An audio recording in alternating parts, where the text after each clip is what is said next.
Votre attention s'il vous plaît. Cet élément est en français. Contactez-nous pour savoir s'il est aussi disponible en la langue de votre préférence. Veuillez aussi noter qu'il est en audio uniquement. Dépourvu de ce fait d'image originaire. S'il t'arrive lorsque tu lis la Bible, tu es troublé par des questions du genre qui, quoi, quand, comment, où et pourquoi, alors tes réponses sont ici. Rends-toi immédiatement sur christequality.com ou sur évangileéternel.com, le lieu du rendez-vous fixé avec la précision biblique. Évangile éternel, le pourquoi de chaque chose. Pourquoi de chaque chose. Pourquoi de chaque chose. Pourquoi de chaque chose. Pour nous encourager à continuer à vous servir, nous ne vous demandons pas grand-chose, sinon de souscrire à l'une de nos YouTube channels qui correspond à votre version linguistique. Souscrivez s'il vous plaît. La rubrique Pasteur et Thème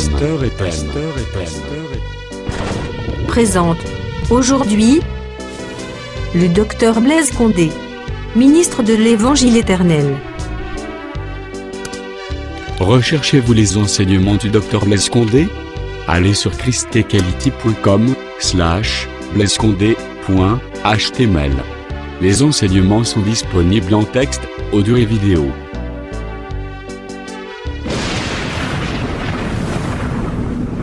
Bonne édification au nom de notre commun Seigneur et Dieu Jésus-Christ.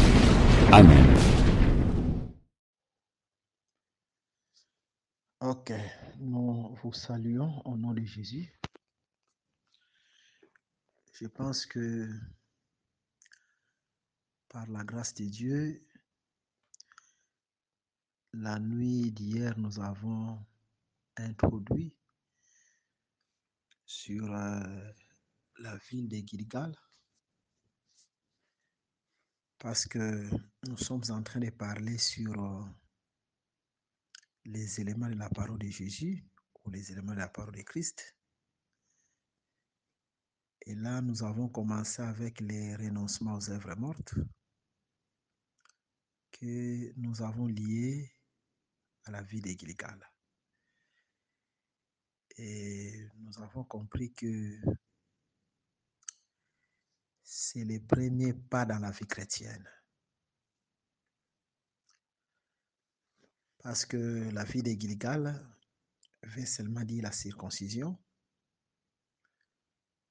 Et nous sommes allés dans les livres de Colossiens chapitre 2, là nous avons compris que la circoncision, la vraie circoncision consiste dans le dépouillement des œuvres de la chair.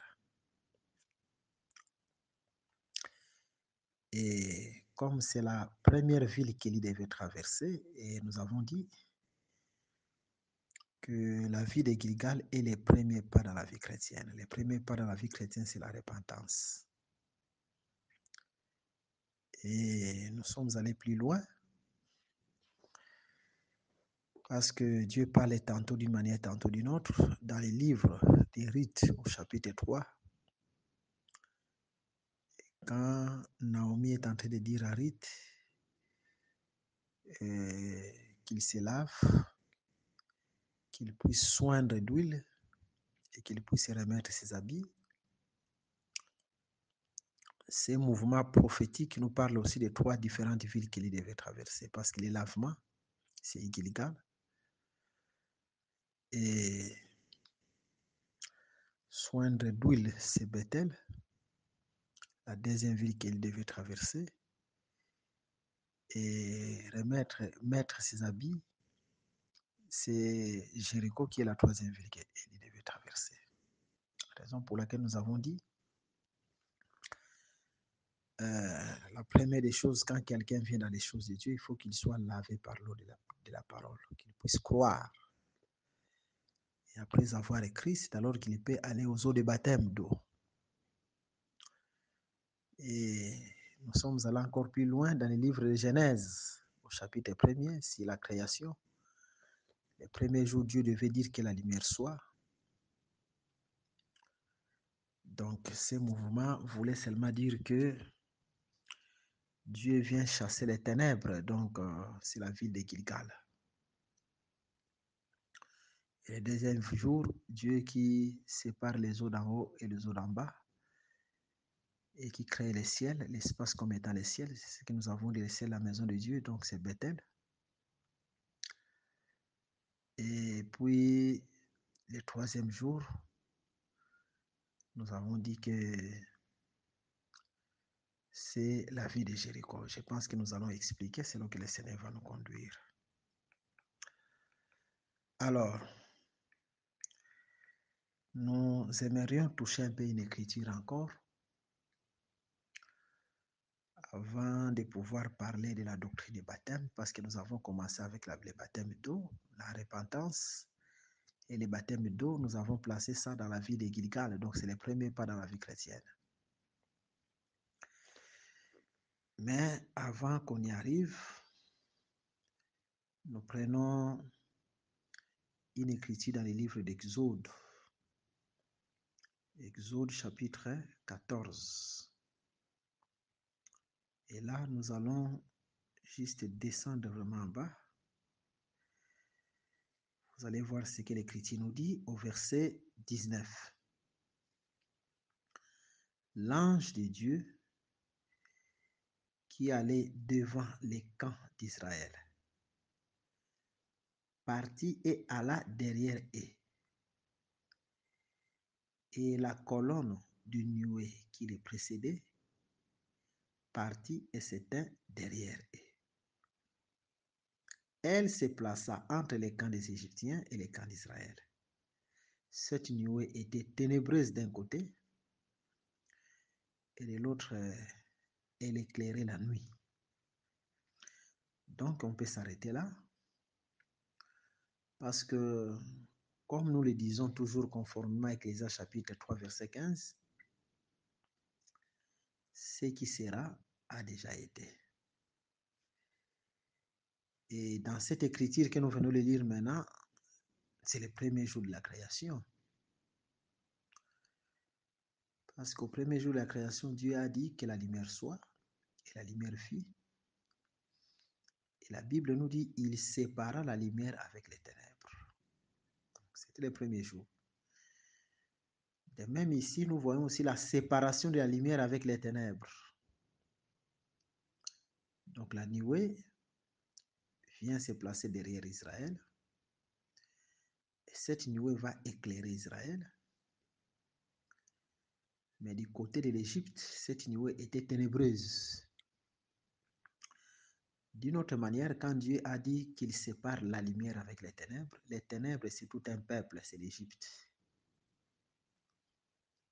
Et la lumière, c'est tout un autre peuple, c'est Israël. Vous voyez? Donc là, Dieu est en train de nous parler de deux postérités. Raison pour laquelle, si nous allons dans les livres de Matthieu chapitre 13, dans l'une des paraboles de Jésus, là, Jésus est en train de dire, il y a un semeur qui sort de sa maison. Et ce semeur n'était que Jésus-Christ qui est sorti de sa maison, qui est le ciel. Parce que la Bible nous déclare notre Père qui est au ciel. Donc la maison de Dieu, c'est le ciel. Et il fait un voyage, il arrive dans un champ. Et la Bible nous déclare que les champs là, c'est le monde. C'est Jésus qui est venu dans le monde. Il sème la bonne semence qui est le blé. Et l'Écriture nous dit la bonne semence qui est le blé, ce sont les élus, les enfants de Dieu qui sont sur la terre, dans le monde. Donc, d'une autre manière, la présence de Jésus sur la terre, c'est de manifester les enfants de Dieu. C'est dans ce sens-là. Vous voyez, donc c'est de manifester l'identité, notre identité depuis l'éternité. Donc l'identité qui était cachée depuis l'éternité comme étant fils de Dieu. Et c'est ça la présence de Jésus, de manifester cette identité. Raison pour laquelle quand il sort de l'éternité, il vient sur la terre. Il faut qu'il sème la bonne semence qu'on appelle le bleu. Et que cette bonne semence germe. Donc c'est de manifester les enfants de Dieu. C'est ça devient même les buts du ministère. Le but du ministère est de manifester notre identité. Donc, ce qui était caché en nous, la nature divine qui était cachée en nous. Alors, c'est là où nous disons que là où il y a les ministères, si par exemple les hommes demeurent toujours des pécheurs, nous devons demander si réellement dans cette église-là il y a les ministères. Parce que les ministères doivent manifester l'identité. Ok. Mais cependant, l'Écriture nous dit, pendant que les gens dormaient, non, pendant que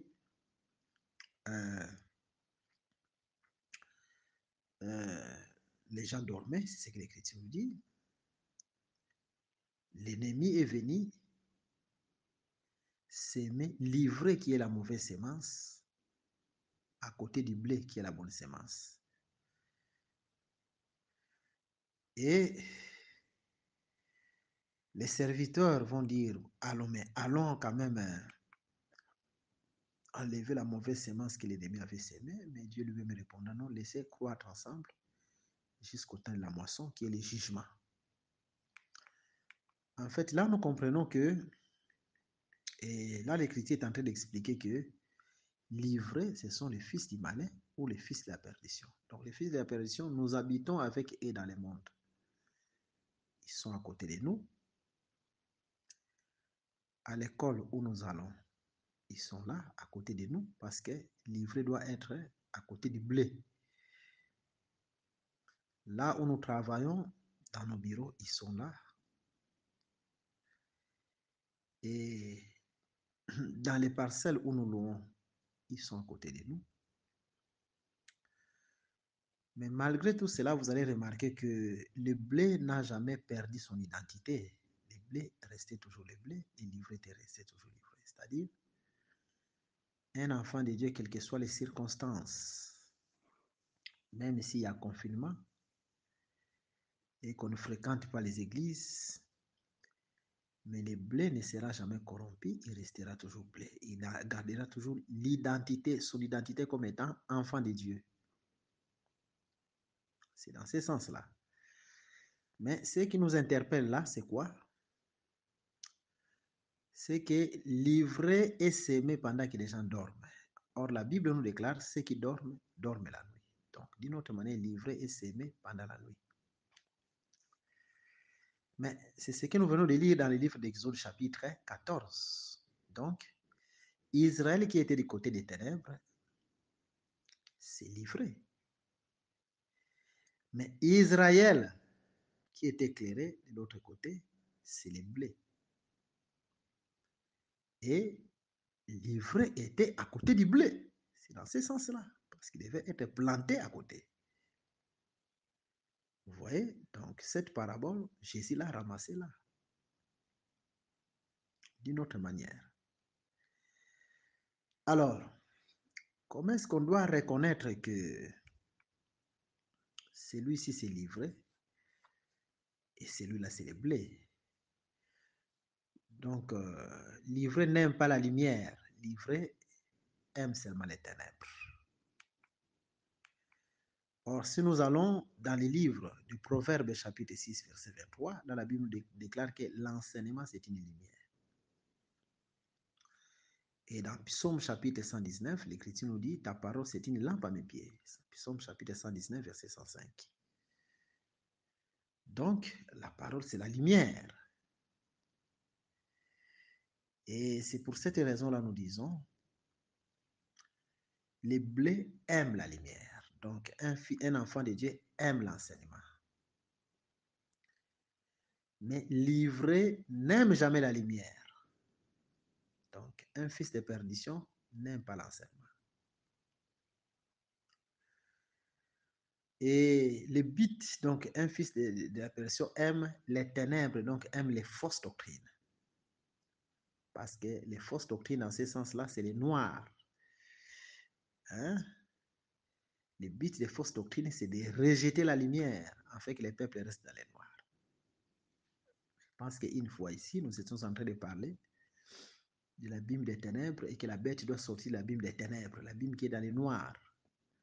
Daniel chapitre 7, parce que ces bêtes-là ont eu la mission que l'humanité reste dans les noirs. Comme Jésus lui-même l'a dit dans Jean chapitre 3, et que ce jugement est que la lumière étant venue dans le monde a rejeté la lumière parce que ses œuvres étaient mauvaises. Cette lumière était Jésus lui-même. Et c'est ce que nous avons comparé au cheval noir de l'ouverture du troisième sceau, parce que le cheval noir, c'est les régis de la lumière. Donc, les cavaliers qui est cheval noir, c'est les types, les symboles des faux serviteurs qui ont comme mission de rejeter l'enseignement véritable. Donc, les cavaliers, c'est Satan lui-même, et les chevals qui est noir, ce sont des faux serviteurs qui ont comme mission de rejeter l'enseignement véritable, afin que l'humanité reste dans le noir. Et c'est là où il y a les noirs, c'est là où les fils de perdition aiment, là où il y a des fausses doctrines. Vous voyez? Mais un enfant de Dieu, fin des fins, doit sortir pour rejoindre la lumière parce qu'il est appelé à cela. Ok, donc c'est pour cette raison-là nous disons que la vie de Gilgal, c'est que c'est la lumière soit. Cela veut dire quoi? Quand l'enseignement vient, le but de l'enseignement, c'est de chasser toutes les ténèbres qui sont en nous, c'est-à-dire toute vie mauvaise, la vie de l'impudicité, la vie des mensonges, la vie de l'orgueil, la vie de l'arrogance, toute nature qui ne confesse pas le nom de Jésus. C'est ça la lumière soit. Vous voyez? Et c'est ça le premier pas dans la vie chrétienne. Parce que pour que Dieu commence à créer, pour que Dieu commence la création, Dieu a commencé d'abord à créer la lumière et puis d'autres créations devaient suivre. Là, nous sommes dans la création visible. De même aussi dans la vie d'un enfant de Dieu, Dieu aime d'abord éclairer son enfant, chasser tout ce qui est comme ténèbres du péché, et ensuite, il va encore créer d'autres choses. Vous voyez? Alors les dons spirituels viendront, et d'autres choses encore viendront, même des choses matérielles. Mais d'abord, pour un enfant de Dieu, c'est que Dieu demande comme étant le premier pas, que la lumière soit. Il faut qu'il puisse être éclairé. Dernièrement, j'étais en train de parler sur les 7 jours, ou bien les jours de la création dans la résurrection de Jésus. Je pense que j'ai parlé dans Matthieu chapitre 24, et là, j'ai parlé du premier jour, parce que Jésus-Christ était ressuscité les premiers jours. Pourquoi seulement Jésus était ressuscité les premiers jours? Les premiers jours veut seulement dire que la lumière soit. C'est pour dire que la résurrection, c'est toute une lumière. Donc, ce n'est pas en vain que Jésus était ressuscité les premiers jours. Donc, la résurrection veut dire que la lumière soit. Parce que les ténèbres, c'est aussi la mort. Donc, la mort, c'est les ténèbres. Raison pour laquelle, quand Adam était séparé de l'arbre de vie, Dieu l'avait chassé, c'était la nuit. Jésus aussi, quand il mourait, la nuit est venue, donc les ténèbres, c'est la mort. Or, les ténèbres régnaient déjà avant que Jésus ne ressuscite. Donc, la mort régnait depuis Adam jusqu'à dans tout l'état de Moïse. Et la résurrection veut seulement dire que la lumière soit, parce que les ténèbres et la mort sont partis. De même aussi, quand la lumière de la parole vient dans nos vies, donc nous sommes dans Gilgal,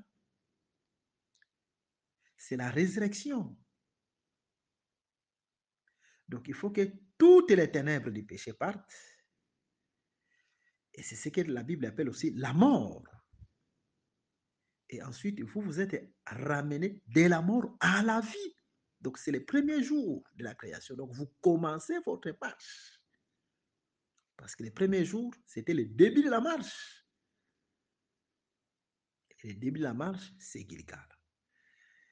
Donc, c'est cette façon-là que le Seigneur est en train de nous conduire. Je pense que ceux qui sont branchés, et le Seigneur va les visiter certainement. Et hier, nous avons dit que, en réalité, nous ne pouvons pas seulement nous arrêter à Gilgal, mais nous devons aussi arriver à Bethel pour être enlevés, parce que ceux qui vont rester à Gilgal ne seront pas enlevés. Vous arrivez à Bethel, il ne faut pas rester seulement là. Continuez encore jusqu'à Jéricho pour être enlevé. Raison pour laquelle Jésus, l'Écriture est en train de nous dire que nous devons aller de progrès en progrès. C'est-à-dire quoi?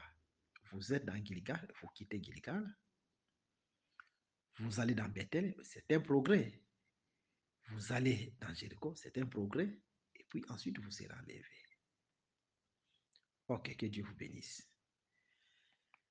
Néanmoins, nous sommes en train de parler de quelque chose maintenant. La Bible nous parle dans le livre des Hébreux de la doctrine des baptêmes. Vous allez remarquer, on nous parle des baptêmes au pluriel parce que nous sommes en train de parler sur les renoncements aux œuvres mortes et ces renoncements aux œuvres mortes qui est lié à la doctrine des baptêmes. Donc, les baptêmes au pluriel, je peux encore relire cette écriture. Écoutez ce que la Bible nous dit. Ok, que le Seigneur soit loué. Hébreux chapitre 6. Nous commençons à partir du premier verset.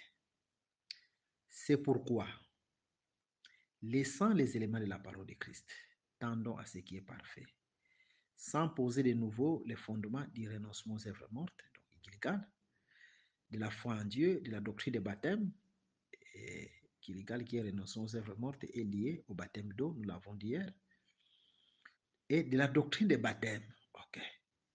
Donc, conformément à cette écriture, nous comprenons d'abord que les baptêmes au pluriel, c'est une doctrine de l'Église. Donc, si vous entendez quelqu'un qui est en train de rejeter les baptêmes d'eau, de rejeter les baptêmes du Saint-Esprit, de rejeter le baptême du feu, parce que les baptêmes sont au pluriel, on va en parler, comprenez directement qu'il est envoûté par l'esprit de l'Antichrist ou de l'antiparole. Je peux vous prendre une écriture avant qu'on puisse un peu donner les détails de ça dans le livre des Jean, chapitre 3. Et là, nous prenons à partir du verset, parce que nous ne voulons pas vraiment prendre le tout, mais prendre des écritures, cibler des écritures. Ok. Là, Jésus est en train de nous dire ceci. Nous pouvons commencer même à partir du verset.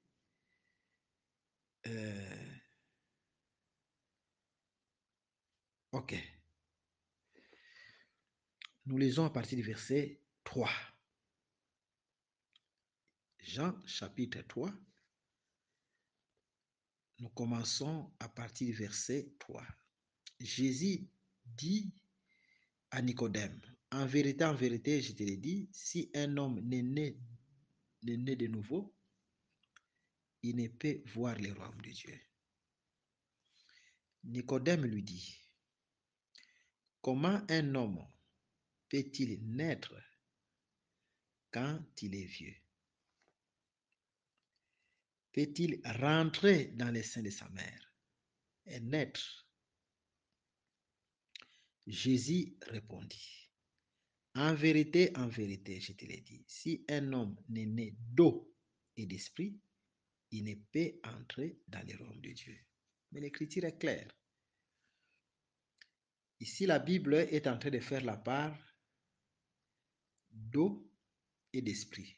C'est-à-dire, l'eau dont on nous parle ici, ce n'est pas l'eau spirituelle. Si c'était l'eau spirituelle, peut-être la Bible allait écrire, si un homme n'est né d'eau ou d'esprit. Là, nous comprenons que l'eau dont on nous parle ici, c'est de l'eau spirituelle. Mais néanmoins, ici, l'Écriture différencie l'eau et l'esprit. Raison pour laquelle la Bible nous dit, si un homme n'est né d'eau et d'esprit, donc ce sont deux choses différentes. L'eau, c'est l'eau physique, ainsi l'esprit. Et là, nous comprenons que le baptême d'eau est utile dans l'Église. C'est aussi une naissance. Je pense que quand on va expliquer, nous allons comprendre beaucoup de choses.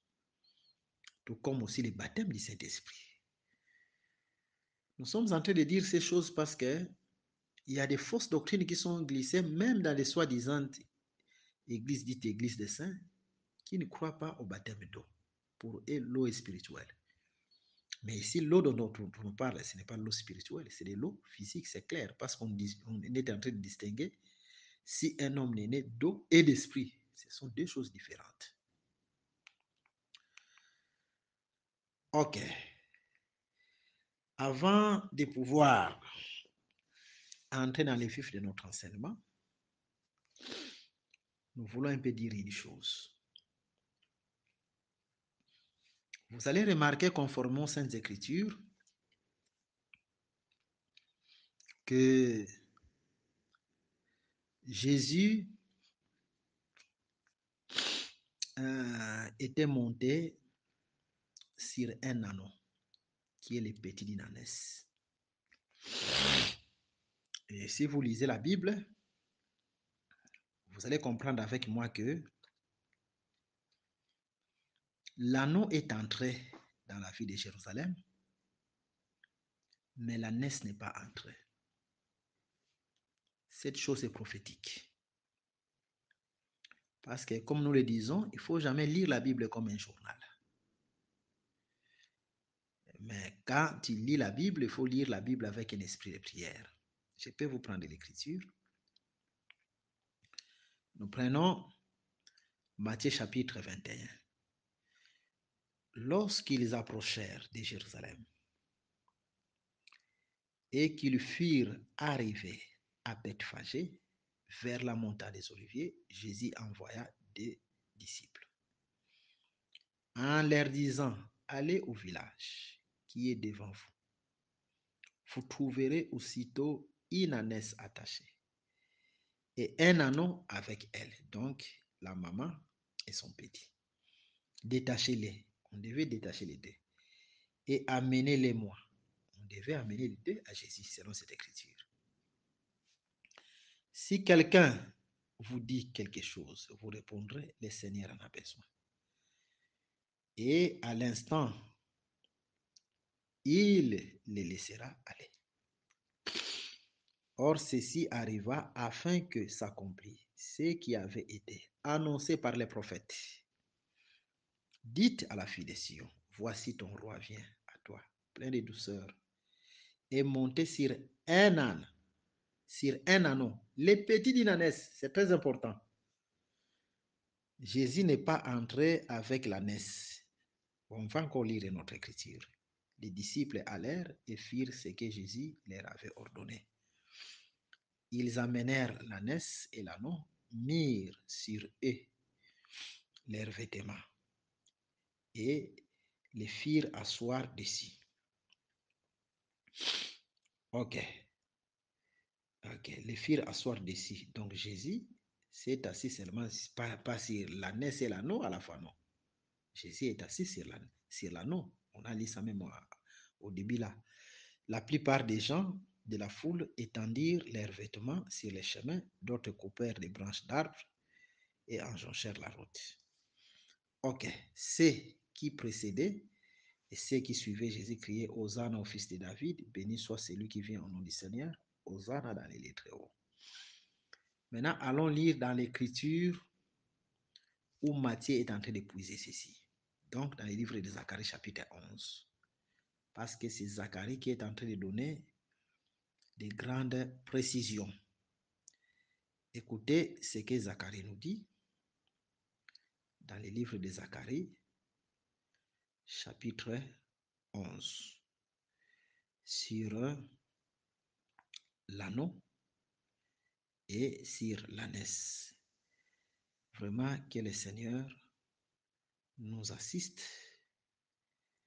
parce que cette écriture va beaucoup nous aider et pour avoir juste des précisions dont nous avons besoin sur l'anneau et sur l'ânesse. Ok, nous sommes en train de chercher l'écriture où la Bible est en train de nous parler sur l'ânesse dans les livres de Zacharie. Mais en attendant, ce que nous devons remarquer, je pense que c'est Zacharie chapitre 9. J'ai fait un peu la confusion. Ce n'est pas Zacharie chapitre 9. Nous commençons à partir du verset 8. Je camperai autour de ma maison pour la défendre contre une armée, contre les allants et les venants. Et l'oppresseur ne passera plus près d'eux, car maintenant mes yeux sont fixés sur elle. Sois transporté d'allégresse, fille de Sion, pousse des cris de joie, fille de Jérusalem. Voici ton roi vient à toi. Il est juste et victorieux. Il est humble et monté sur un âne. Sur un âne, les petits d'une ânesse. Ok. Je détruirai les chars. Ok, bon. Je détruirai les chars d'Éphraïm et les chevaux de Jérusalem et les arcs. Bon. Je peux m'arrêter seulement là. Donc, nous comprenons avec la prophétie, là où Matthieu a ramassé cette écriture, on nous dit seulement que Jésus est monté sur les petits d'une ânesse, qui est l'âne. Donc, Jésus est entré dans la ville de Jérusalem avec les petits d'ânesse. La mère n'est pas entrée. Mais ces choses sont prophétiques. En réalité,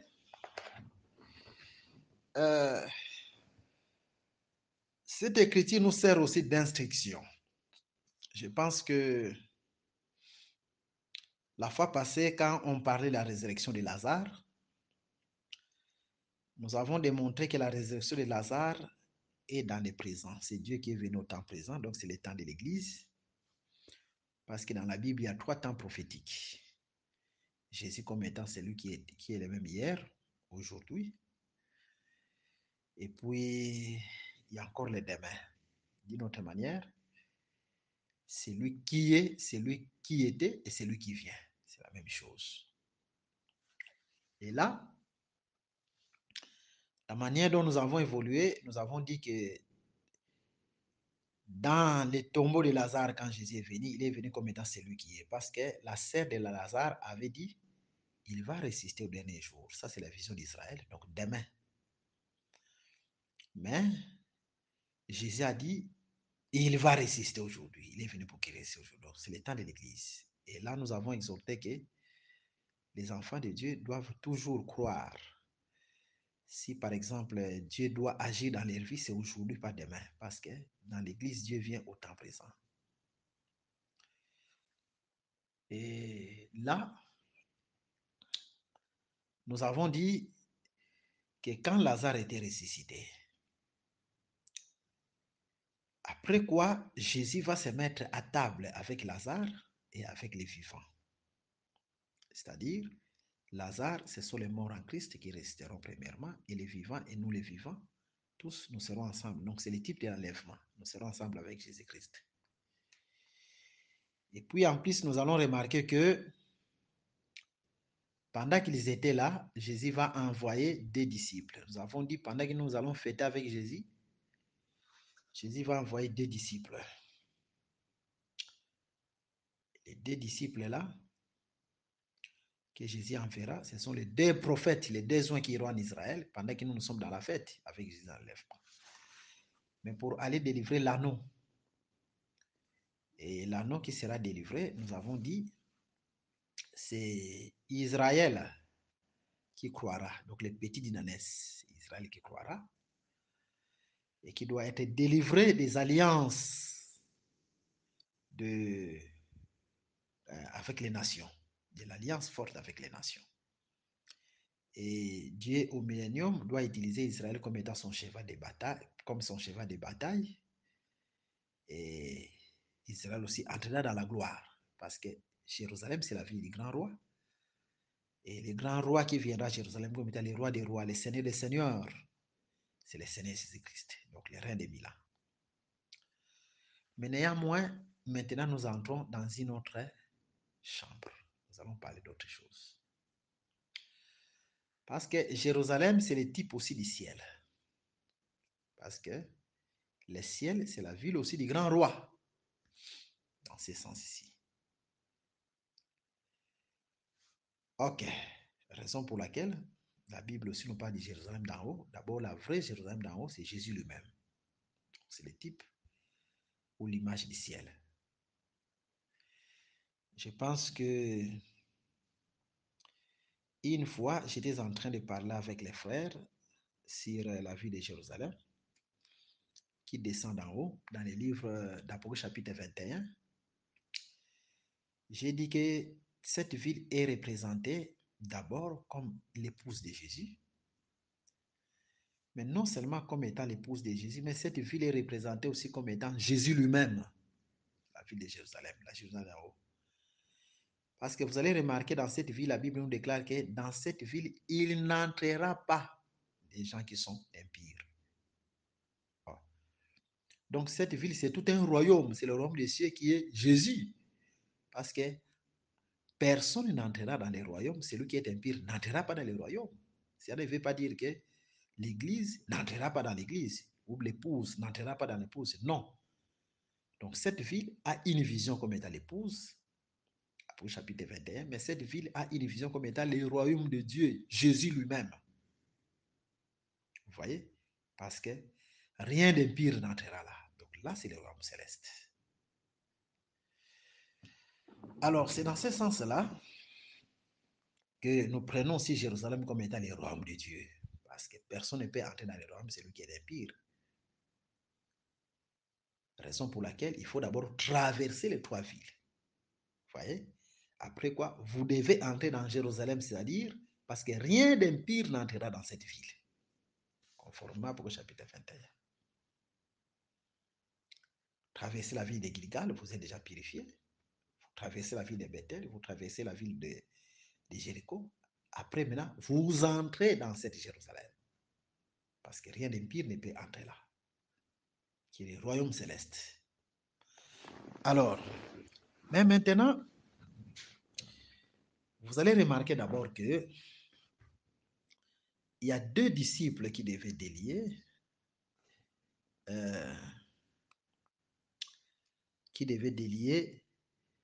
l'anneau, qui devait délier l'ânesse qui était liée. Et là, si nous allons dans l'ombre, parce que je prends Moïse et Aaron, mais d'une autre manière,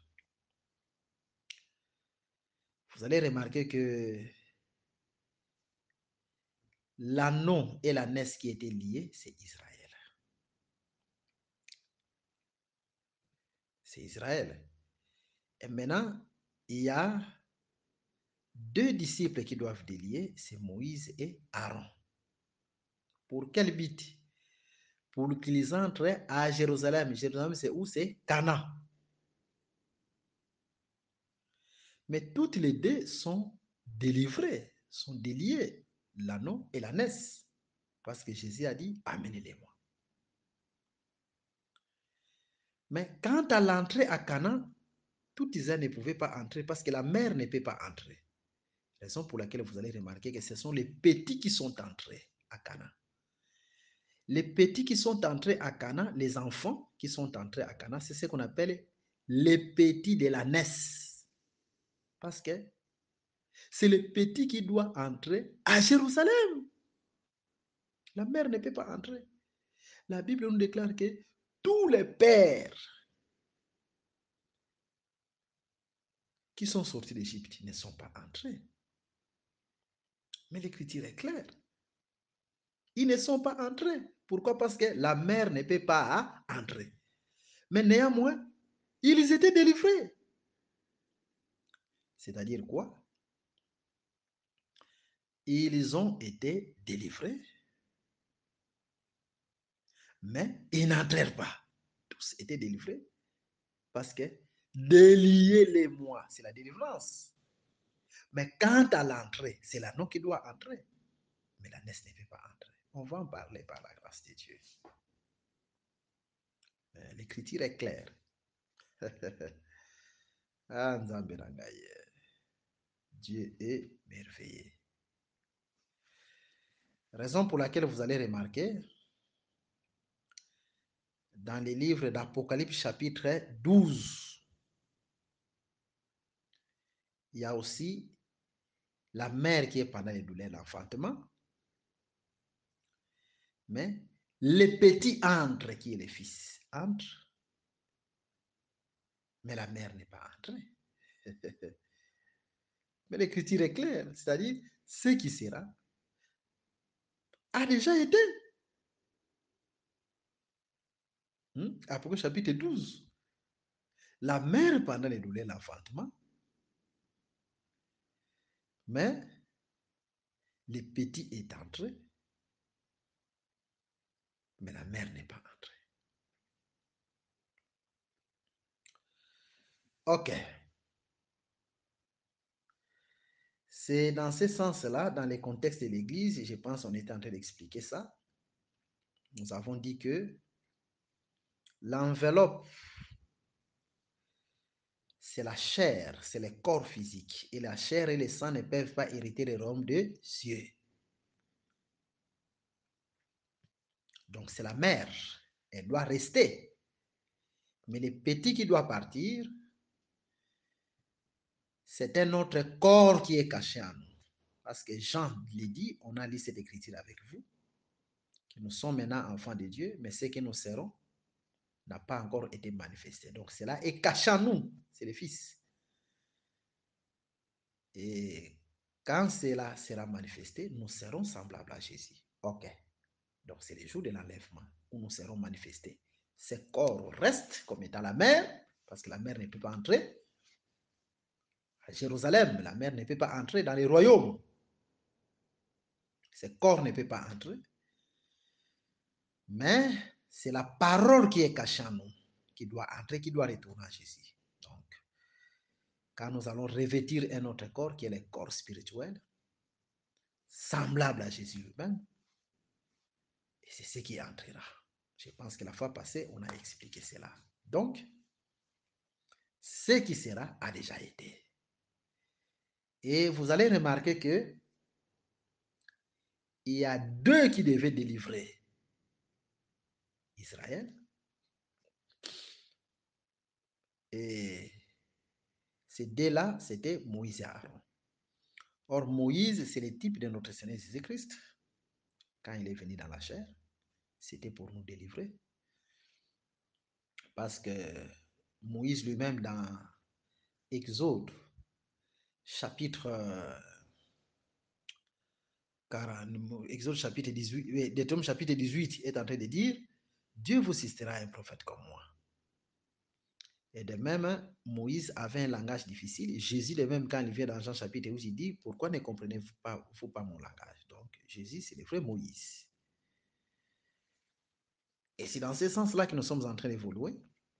Mais Aaron qui devait l'interpréter, qui devait prendre ce qui a Moïse annoncé, c'est le Saint-Esprit, comme Jésus l'a dit, le Saint-Esprit, quand il viendra, il prendra de ce qui est à moi et vous annoncera.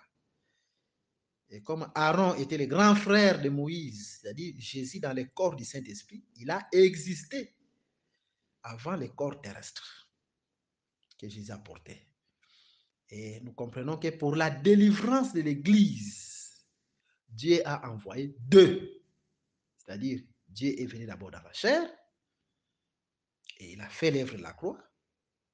Et ensuite, Dieu vient aussi sous forme du Saint-Esprit pour nous conduire à travers les ministères de la parole. Ça, c'est pour la délivrance de l'Église. Tout comme pour la délivrance d'Israël, Dieu a envoyé deux. Aaron et Moïse, selon le livre des Psaumes, chapitre 126. Donc, l'écriture est claire. Ok, donc que Dieu vous bénisse et que Dieu vous soit favorable. Mais quand le Seigneur vient, le Seigneur délivre d'eux. Il nous délivre et sur les plans spirituels, il nous délivre et sur les plans physiques. Sur les plans spirituels, nous sommes sanctifiés, nous sommes purifiés, les démons sont partis, nous sommes délivrés. Sur les plans physiques, Dieu aussi nous secoue. Vous êtes malade, on prie pour vous, vous êtes aussi guéri. C'est-à-dire, Dieu ne peut pas aussi laisser notre corps. Si on a un besoin, on l'invoque, Dieu vient en aide. Parce que la mère et les fils doivent être délivrés. Mais quant à l'entrée, la chair et les sangs ne peuvent pas entrer. C'est le Fils qui doit entrer. Vous voyez? Prenez seulement Exode, Apocalypse chapitre 12. L'enveloppe là qu'on appelle la mère est restée, mais l'intérieur qui était le Fils est entré. Raison pour laquelle Jésus devait monter seulement sur un anon et entrer dans la Jérusalem. C'est lui qui donne des précisions, c'est Zacharie chapitre 9. Même lisez, même dans Matthieu partout là, on dit que Jésus est monté sur l'anneau. Donc l'ânesse n'est pas entrée. Tous étaient délivrés. D'une autre manière, je voulais un peu, donc parce que nous sommes allés dans l'ombre, nous avons vu que ce sont les petits qui sont entrés, les enfants. Mais il y a des gens qui peuvent se poser des questions pour dire, mais docteur, Caleb est entré, mais il était parmi les pères. Non seulement Caleb, Josué aussi est entré. Je vous lis une écriture dans le livre de Jean chapitre 3. Je prends le verset... Ok, le verset 13. Personne n'est monté au ciel. Si ce n'est celui qui est descendu du ciel, le Fils de l'homme qui est dans le ciel. C'est très important. Vous allez remarquer que Josué et Caleb étaient parmi les gens qui sont allés explorer les pays bien avant et qui sont rentrés. Parce qu'un ministre, il doit voir les pays avant les peuples. Un ministre doit voir l'écriture avant l'Église, avant les peuples. Mais toi qui es le ministre, les frères voient l'écriture avant toi. C'est-à-dire les frères là deviennent des ministres. Toi, tu dois déposer ton ministère. Alors, mais la terre qu'ils sont allés voir avant les peuples, en réalité, c'est le ciel. Et c'est Jésus qui est en train d'accomplir cette écriture. Jésus, il est à la fois Josué et Caleb. Parce que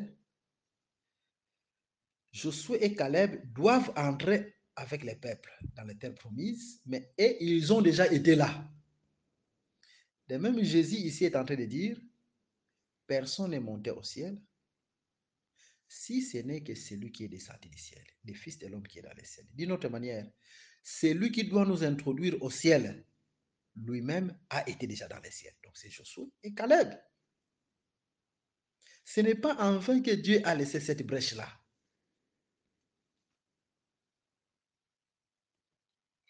Vous voyez, parce que Jésus, il est aussi en deux. Jésus en deux. Il est à la fois Père et Fils. D'une autre manière, il est à la fois Dieu dans la chair et Dieu sous forme du Saint-Esprit. Parce que le Père, c'est l'Esprit. Ok, donc que Dieu vous bénisse.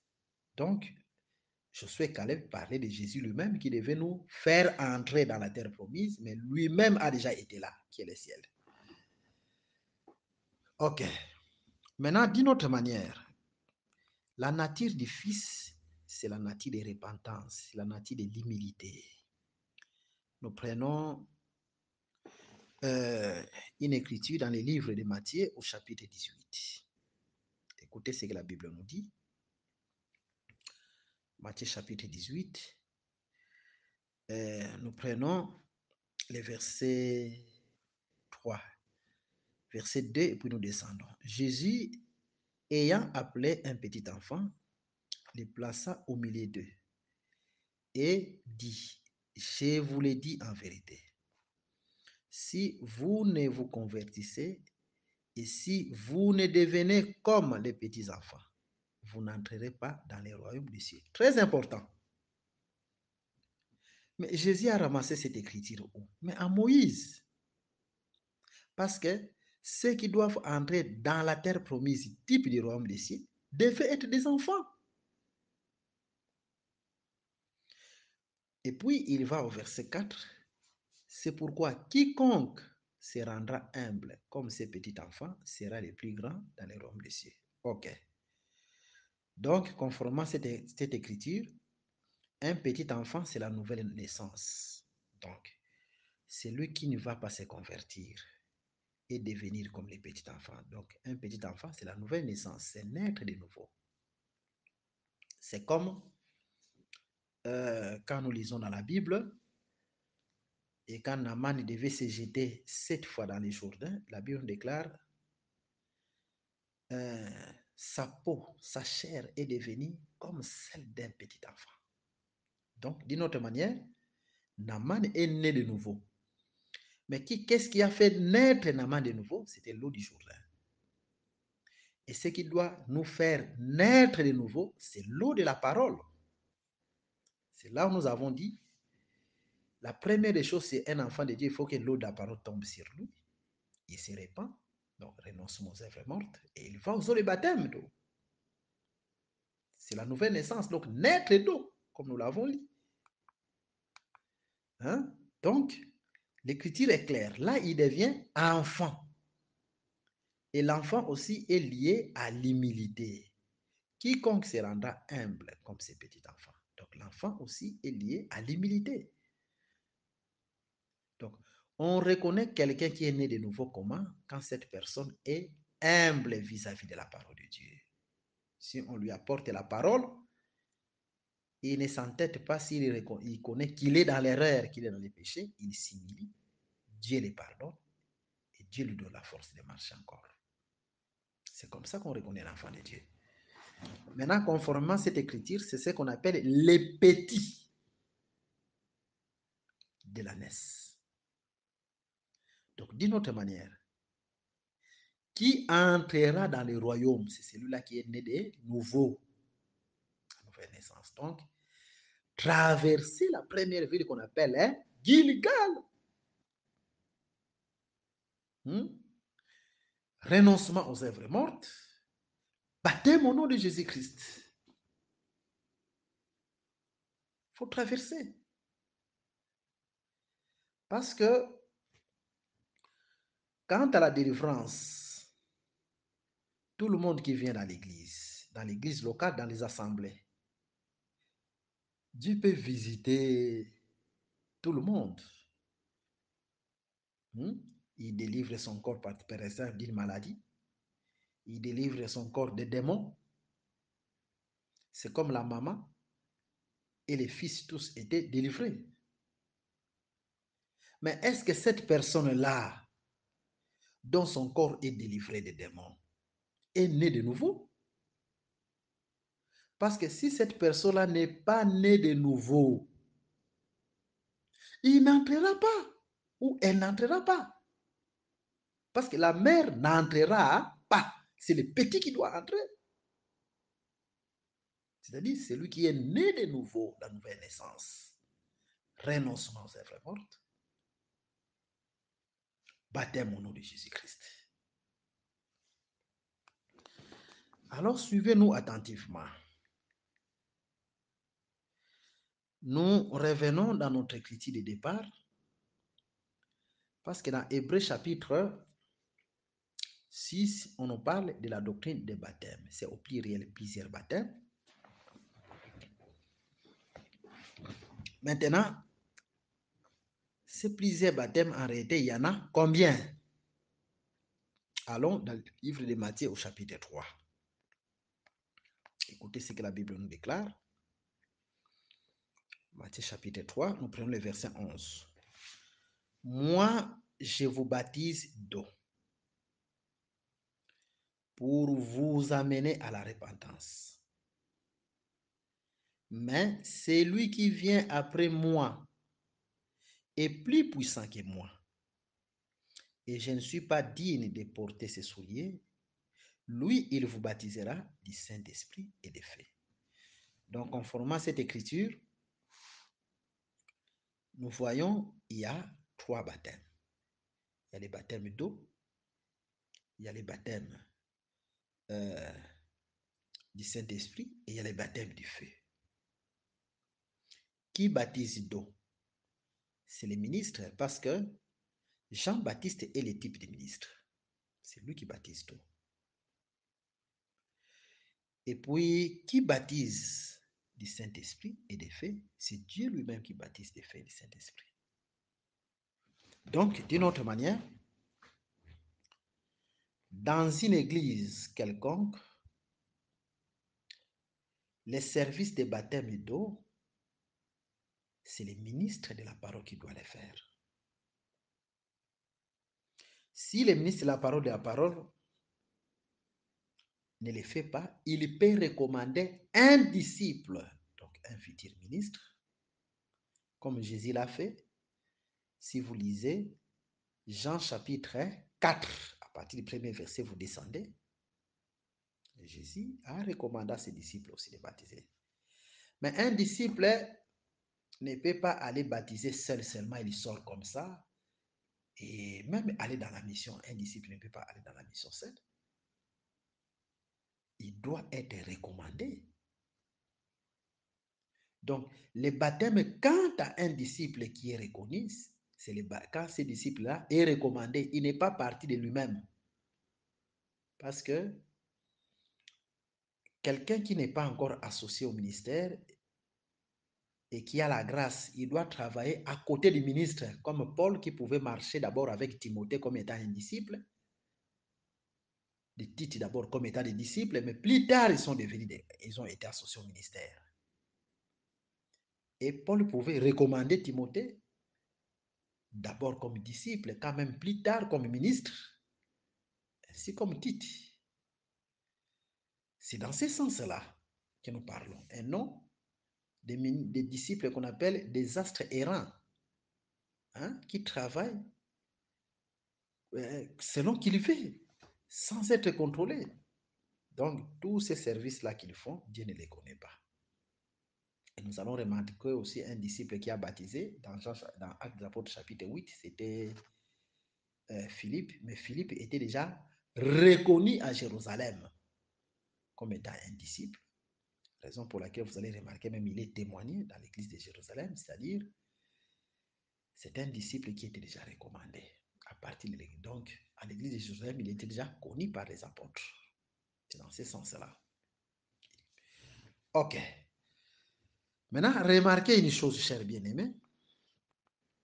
Nous sommes en train d'évoluer, mais quant au baptême du Saint-Esprit, au baptême du feu, c'est Dieu lui-même qui baptise. Parce que ici, Jean-Baptiste est en train de dire, celui-ci a été avant moi. Écoutez ce qu'il dit, mais celui qui vient après moi est plus puissant que moi, et je ne suis pas digne de porter ses souliers. Lui, il vous baptisera du Saint-Esprit et de feu. Ok.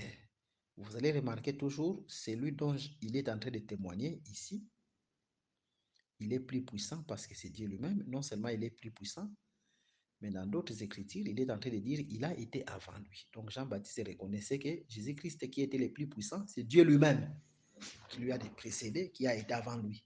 Parce que sinon, l'âge biologique, Jean-Baptiste était plus grand que Jésus. Mais sinon, l'âge spirituel, Jésus c'est Dieu, il était avant lui. Donc, c'est là où nous disons que c'est Dieu lui-même qui baptise du Saint-Esprit et du feu. D'une autre manière, quand un ministre est en train de prier pour que quelqu'un puisse être baptisé du Saint-Esprit après avoir été baptisé du baptême d'eau, c'est lui qui doit reconnaître cette prière et baptiser du Saint-Esprit, c'est Dieu. Parce que c'est lui qui baptise du Saint-Esprit. Tout comme les baptêmes du feu. Ok, mais c'est un constat seulement, nous voyons, quand on nous parle de la doctrine des baptêmes, et il s'agit de 3 baptêmes, les baptêmes d'eau, les baptêmes du Saint-Esprit et les baptêmes du feu. Nous disons que les baptêmes, c'est une doctrine dans l'Église, ces baptêmes. C'est-à-dire quoi? Une doctrine, c'est quelque chose qui s'impose, c'est ce qu'on appelle la doctrine. C'est un enseignement qui s'impose. La doctrine, c'est la ligne de conduite. La doctrine, c'est les fondements de l'Église. D'une autre manière, que ce soit les baptêmes d'eau, que ce soit les baptêmes du Saint-Esprit, que ce soit les baptêmes du feu, c'est les fondements de l'Église. C'est-à-dire, ce sont des choses auxquelles l'Église doit s'atteler. Hein? Donc, nous devons chercher et que quand quelqu'un réellement croit à la parole de Dieu, il faut qu'il passe aux des baptêmes parce que c'est la doctrine de l'Église. Et puis, avec souci que la parole doit nous baptiser du Saint-Esprit. Parce que c'est la doctrine de l'Église. Où Dieu doit nous baptiser du Saint-Esprit, Dieu c'est la parole lui-même.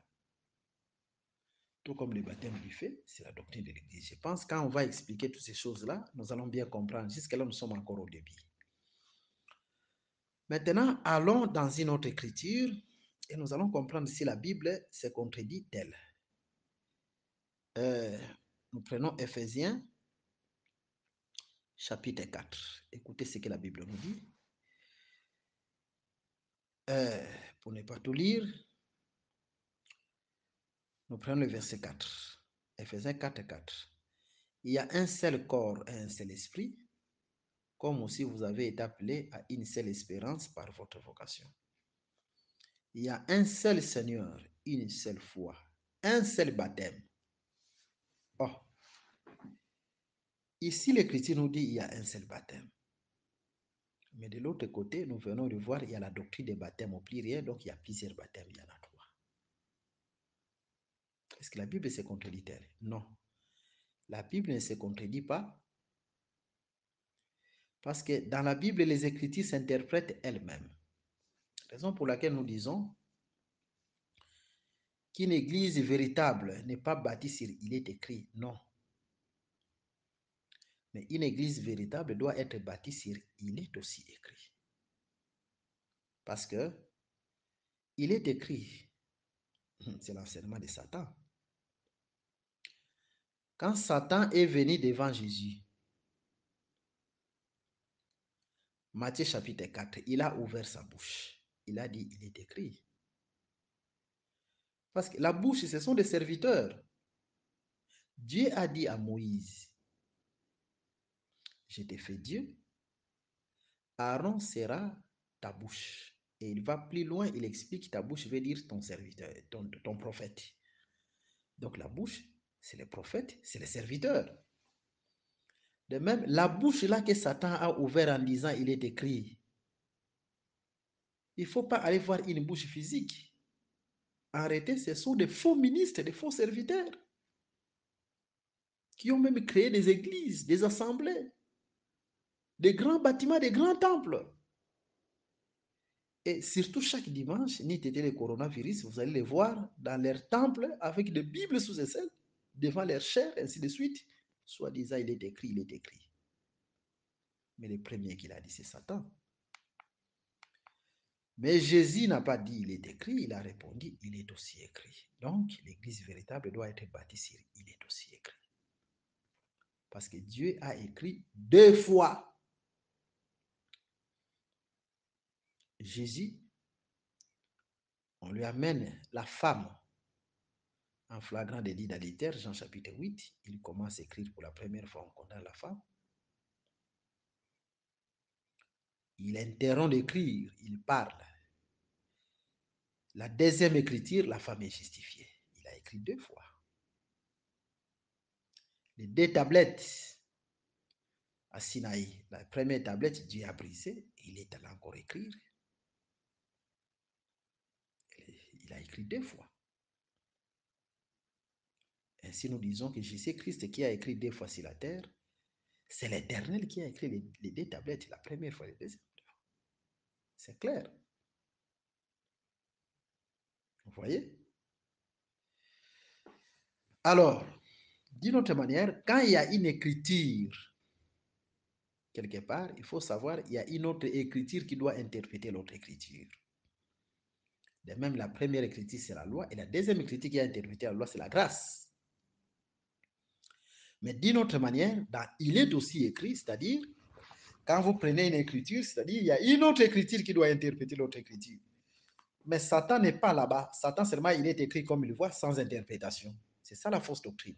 Prends l'écriture comme elle est, sans qu'elle soit interprétée par une autre écriture. Et l'église véritable doit être bâtie sur il est aussi écrit. Une écriture interprétée par une autre écriture. C'est ça en fait. Afin que la femme soit justifiée, parce que la femme a été justifiée dans la deuxième écriture. C'est-à-dire une écriture avec son interprétation, l'autre écriture qui doit l'interpréter. C'est ce qui doit nous justifier, qui doit justifier l'église. Vous voyez? Et que nos péchés soient pardonnés comme cette femme-là. Nos péchés soient lavés, nous puissions être sanctifiés. Alors, allons prendre une autre écriture. Donc, il est aussi écrit, qui est en train de donner le sens à celle-ci. Parce que la Bible ne se contredit pas. 1 Corinthiens chapitre 10, nous commençons à partir du premier verset. Frères, je ne veux pas que vous ignoriez que nos pères ont tous été sous la nuée, qu'ils ont tous passé au travers de la mer, et qu'ils ont tous été baptisés à Moïse dans la nuée et dans la mer, et qu'ils ont tous mangé les mêmes aliments spirituels. Je peux m'arrêter là. On dit seulement que nos pères ont tous été baptisés en Moïse. Ok. Mais en Moïse, il y a les baptêmes dans la nuée et les baptêmes dans la mer. C'est ce qu'on appelle les seuls baptêmes. Parce qu'ici, on voit l'ombre du baptême d'eau. Parce que être baptisé dans la mer, quand ils ont traversé la mer Rouge, c'est le baptême d'eau. Et la nuée qui était au-dessus d'eux, c'est le baptême du Saint-Esprit. Mais l'unique baptême sort où? Donc, ils ont tous été baptisés en Moïse. Mais en Moïse, c'est dans la nuée et dans la mer. Donc, Moïse étant le type de notre Seigneur Jésus-Christ, quand on parle du baptême, d'un seul baptême, c'est-à-dire que ce soit les baptêmes dans la nuée, les baptêmes du Saint-Esprit, que ce soit les baptêmes dans la mer, donc les baptêmes d'eau, tout c'est un seul baptême en Jésus-Christ. Ça devient un en Jésus. Parce que Moïse, là, est le type de notre Seigneur Jésus-Christ. Donc, quand on dit 3 baptêmes, ok, nous disons Amen. Baptême d'eau, baptême du Saint-Esprit, baptême du feu. Ok, quand on dit un seul baptême, nous disons Amen. Pourquoi? Parce que ce soit les baptêmes d'eau, que ce soit les baptêmes du Saint-Esprit, tous, c'est en Jésus-Christ. C'est un seul baptême en Jésus. Donc, c'est le baptême en Jésus. C'est un seul baptême du vrai Moïse. Mais la question que vous allez encore vous poser ici, c'est de savoir, mais docteur, mais ici, nous ne voyons pas les baptêmes du feu. Il y a les baptêmes du feu. Parce que cette nuée, la nuit s'est transformée en feu. Donc, d'une autre manière, quand quelqu'un est baptisé du Saint-Esprit, le Saint-Esprit se transforme en baptême du feu. C'est ça. Donc, celui qui est baptisé du Saint-Esprit, c'est celui-là qui sera baptisé aussi du baptême du feu qu'on appelle les épreuves. Je pense que quand on va expliquer toutes ces choses-là, vous allez comprendre. Alors aujourd'hui, je vous ajoute une chose. Je vous amène dans les livres d'un roi au chapitre 18. Qu'est-ce qui se passe là? Vous allez remarquer que, en réalité,